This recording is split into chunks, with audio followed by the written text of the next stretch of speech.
Then there's another technique that involves eye movement, right?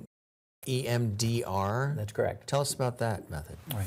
Well, it's funny because I had done EMDR and been trained in it somewhat before I changed my specialty in 2012.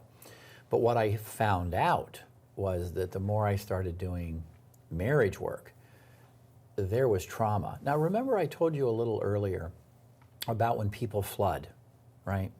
So if people aren't traumatized and they flood, they're really out of their thinking brain. They're really into that reactive brain, right? So we need to get out of it. But what can happen is sometimes that occurs, trauma comes into the room.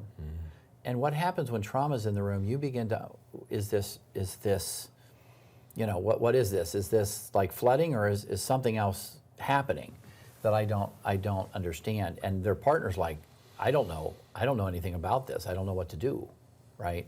So one of the things that I did was I really went and not only got certified in EMDR, but I also got to where I was teaching, helping teach, and I do consultation now. I have people that call me up and I train them in how to do this, or I consult with them about their cases.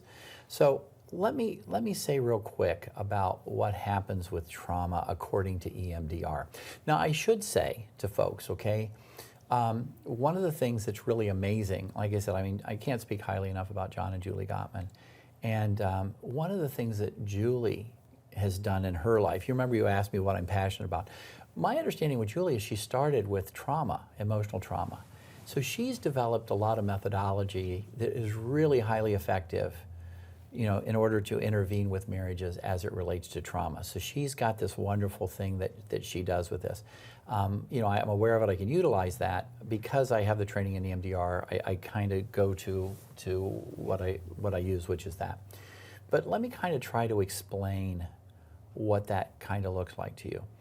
The first thing I say to people with regard to trauma is, don't worry about this making any sense. Trauma doesn't make sense, and I'm going to explain why it doesn't make sense. But don't try to figure this out. The other thing too is what traumatizes you may not traumatize me.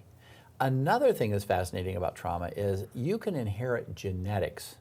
Because believe me, I'm upset because of my genetics. So trauma can also come with you even though you didn't experience trauma. So don't worry about it making sense.